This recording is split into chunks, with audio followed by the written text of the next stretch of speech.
In this interview, Shinji Yamaguchi, the owner of Gushi Japanese Street Food, shares his journey of running a small business in Toronto's Cabbagetown and Regent Park neighborhood. Shinji talks about the challenges he faced when opening his restaurant in 2019, including skepticism from the community and navigating the impacts of COVID-19. He also discusses the changing dynamics of the neighborhood, the importance of community support through business improvement area initiatives, and the evolution of his business. Shinji highlights the resilience required for small businesses to thrive in a constantly shifting urban landscape. My name is Gabriel Meissner. Let's get to the video. My name is Shinji Yamaguchi. I came from Japan. This is the business called the Gushi Japanese Street Food. And we specialize in the Japanese comfort food, mostly karaage chicken, and Japanese curry, and takoyaki, croquette, and more. And we opened this location in 2019, March. It was just 1 year before the COVID started. And this. So when I came to this neighborhood, they opened up the doors. So many people were really suspicious about our location because of the first, we didn't have any signage at the front. So people thought, who are you guys? What are you doing? Even the licensing inspector came to check on us. And of course we had a license, so nothing was wrong. And then once we put up the sign and space became brighter, so people started welcoming us. And then one of the neighbor who came by to talk to me and said, hey, he used to have this location. He was doing the burger shop before. It was like before. So like 3-4 years ago. And he said, yeah, after 3 months, we were great, for 3 months. But after 3 months, nobody came to support us. We were dead. And then after, I think in a year, they just closed the business and move on. And hopefully you are okay. And the other location also, another business also kind of say the similar thing. So we were like, oh my God, after 3 months, what's going to happen? Anyway, so we survived into the COVID. So that was great. But when I remember 2019, the really surprising thing was that a lot of ambulance comes to our neighborhood. Yep. So we are located right across the Anniversary Park, which is like this triangle park right there. And every day, somebody, OD, they assume the OD, and neighbors, walking by just to pick up the phone and call the ambulance. And this guy is going to the, the ambulance. And then, after observing them, I thought, wow, I needed to also maybe call, I'm going to help next time. But somehow this, those ambulance officers and these people are talking in first names. Hey, Dave, you did again, So they are not so very, how can I say, very, everyday things. I realized, okay, this is happening every day. So this is normal things. Okay, so that's good. Yeah. But it was really shocking. And I started talking to all my friends and, wow, this neighborhood is something. But nothing was harmful in the sense that everybody said, it's much better now. And when, 2019, after that building is demolished, everything really changed. Of course, still I see some people somehow arrive this neighborhood from somewhere. I think it could be a jail, and a name of jail or a retention center. And then they don't know anything. They ask, coming, what time is it? And also asks for, do you have a beer? We don't sell alcohol. Then, so they don't have a cash. They were kind of lost. They just came to this, it's came from different world. So wow, very interesting. But yeah, that's also just come and go. Yeah, it's been like that. Yeah. And so this neighborhood, it's been really, in a sense, really supportive to each other. That because of we know the environment a little bit challenging, I myself, this location, we had 3 breaking over the course of 4 years. So maybe once a year. So I may have another one coming up soon. But yeah, it's been challenging in some way.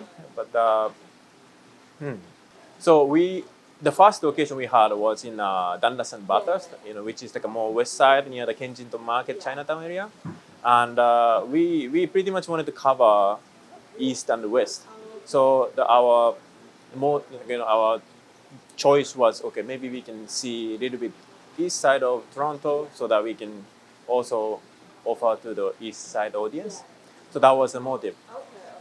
But then we were looking to the areas. The one of the place I was looking at was a Sherbourne and Dundas and this more Cabbage Town, like a north side. And then I was just comparing. I would just sit, stay for all day and observing people in the neighborhood. And then, yeah, so thanks to my friend, I realized that that location, the other location particularly, was the highest crime rate in intersection in across GT, the Sherbourne. And I said, okay, maybe that's not a good idea. And so that's how we chose this neighborhood.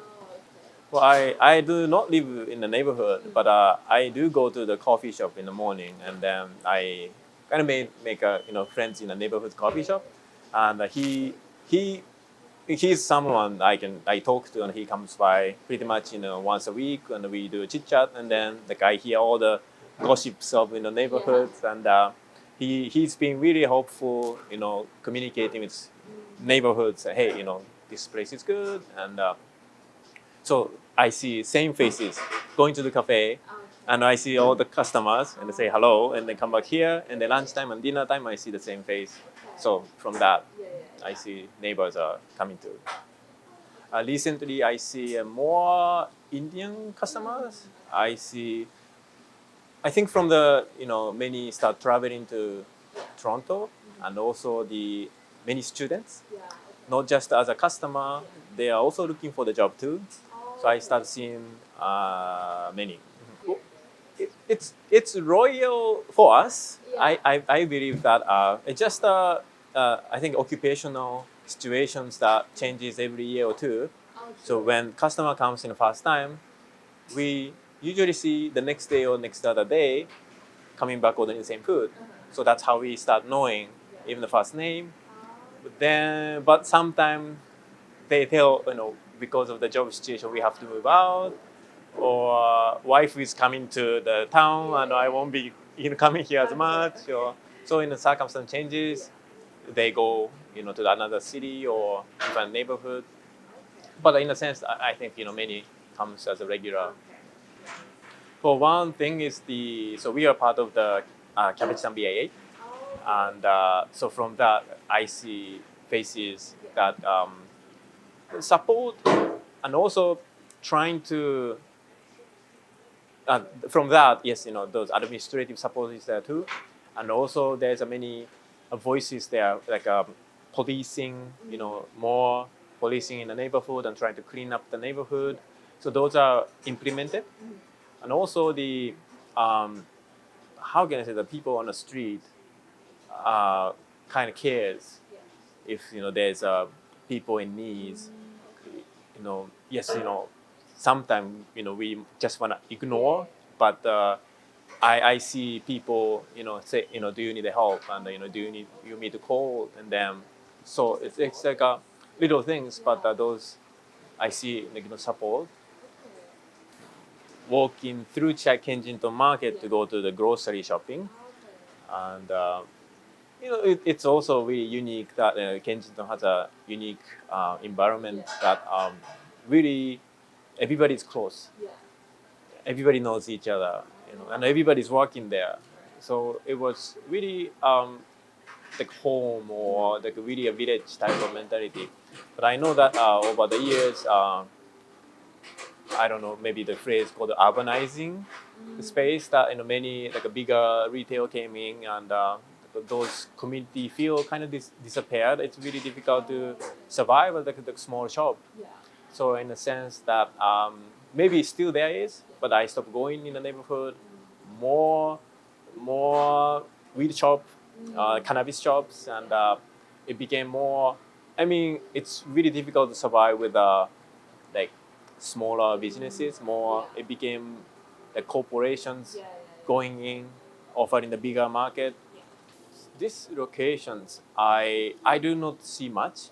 This is one of the neighborhood that's really um, uh, small businesses thriving in a sense.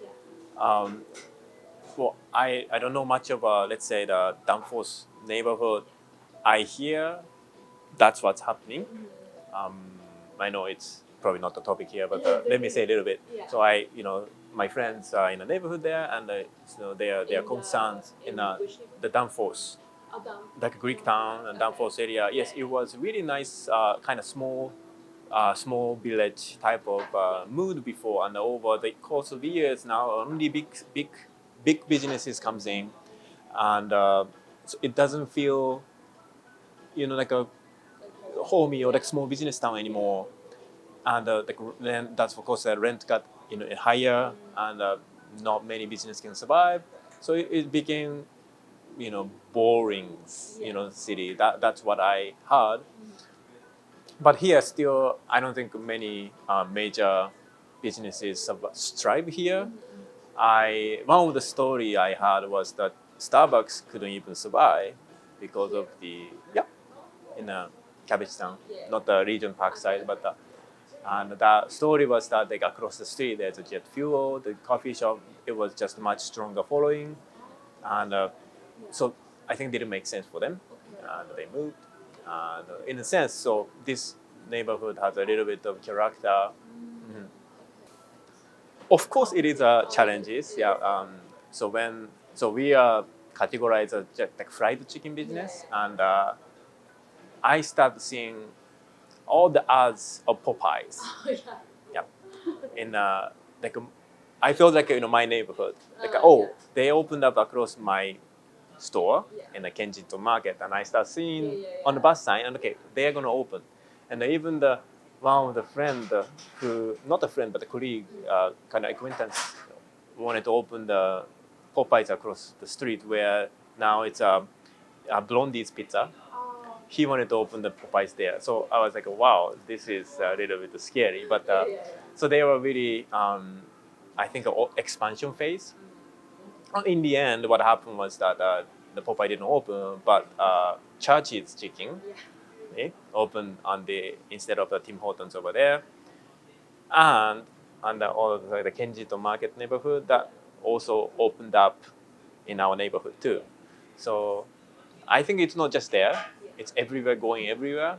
I wish I can do the same thing, like if you guys, I'm just gonna also open next to you, other neighborhood too. Yeah. So in a sense, I see this area is still. I'm more talking about the Cabbage Town in the end. But I know the Regent Park. There was a nice paint box. There was a beautiful community place that was there. But I know that it didn't survive, unfortunately. But those kind of places, people are trying to make the place much brighter than just residential space. And I go to that swimming pool and the community areas, which is really nice. So the things are really changing. I don't see any shadiness in that area. So I'm so happy to have that, and also more the condominium is built there, which is happening. More new people comes in, and more customer comes to our store. So I'm really happy that this change is really happening. Of course, I didn't see the worst. So for example, my friend grew up in the neighborhood, and then he said it wasn't a good neighborhood, to be honest. And then but when I came in, it's anywhere it's similar than this neighborhood now. Even the west side is similar, or Regent Park, at the Parkdale, anywhere pretty much a similar situation. I know like one of the things was that those needle disposal things. I only saw Dundas and this area. But now I see everywhere. So in a sense, maybe the equalizing or like the spreading around. But yeah, so after 2019, everybody say it just got much better, and I think things are getting much better and better, especially now this condominium is going to build, and there's a lots of work to make the place better. I think this design of the urban study, including this, I think someone from France, a European architect who built this high-rise strips, which was like a concrete jungle, it's called, and it was also I think a similar model was also there on the Queen Street and the Parliament. That high-rise is also kind of similar times design. That kind of place creates a kind of ghetto like a mood. But newer models of architecture is really changing the environment, like the city center, was it the Spadina, like waterfront area? That's also similar high rise, but somehow that area is being really, great. There's a nice football place, and somehow I think thanks to the newer architect and urban study, that I think really things are really change into the better direction with lots of investment by developers and the cities. And for personally, across the city, across the street, there's this anniversary park. This now it's gonna be changing to a much to a brighter park in the future. They are working on that because this park, this triangle, somehow attracts a little bit, not nicer people. I mean, yes, they are part of our customer. I can't really say, and they are like protecting our neighborhood too. So in a sense, I can't really say much. But we want kids to just hang out there, or just comfortably hang out. But right now, it doesn't have that because of the people throw the trash and the drinking and so. But it's gonna be changed. The name is gonna be changed, and it's gonna be a different lay and design and models. Hopefully that brings the more piece by piece, but brings the more brighter image in the neighborhood. How can I say it's a balance? But yes, we want better things, but it takes a maintenance and it takes a lot of heads cost. In a sense, it's going to be expensive. So that means we also need to adapt to that environment. We need to also fit into this newer standard. So in a sense, that's what for me like a business is being. You can't just be like 30 years old business and nothing has changed and living in the 80s. Yes, it's a kind of cool as a concept, but your price needs to be adjusted. So I think it's better than stop there, nothing changed. Well, the small business of challenges. I think it's always being facing the challenges. That's what like a business is about. I think it's a like problem solving, constant problem solving in a sense. Perhaps the challenge has shifted from before. Maybe you could focus on one thing, but now it seems like you have to also be good at digital sphere, for example. And but fundamentally, we need to offer a service that value customer, or the customer values our service for the prices. That's the fundamental business in I think food industry or the hospitality industry. So I basically focus on that, and of course, this newer technology is also important to adapt to. So if customer now say we want sustainable containers, and then okay, so it's time to ask to, and if people need halal meat, and then okay, maybe we should consider that too. Or we changed the name phrase before. For example, Japanese. We were offering Japanese named dishes, but instead now, because of the many newcomers are coming in, doesn't even understand karage. Okay, so we should just say chicken, or we added the menu like a beef, shrimp instead of saying this fancy name of Japanese. And so, in a sense, we are always observing what customer is looking for. So the challenge is always difficult, I think. But that's the part of running the small businesses, I think. Wow, well, I feel like I'm getting what I, asking or like offering in a sense, like thanks to many, like for example, like we got a grant from it was a more private grant, but we, thanks to that, now we could paint the wall and the murals. We could find a good person to do that with us. And of course, the landlord gave us the permission to do so, and the neighborhood was happy. We are happy, and the painter was happy, and the customers happy. So I'm so really happy to see these, changes. I don't know. I don't really ask much. I try to do it myself, but it helps. Thank you so much for watching. Don't forget to like, comment, share, and subscribe to our YouTube channel. Please follow us on all our social medias, and for more information, please visit our website.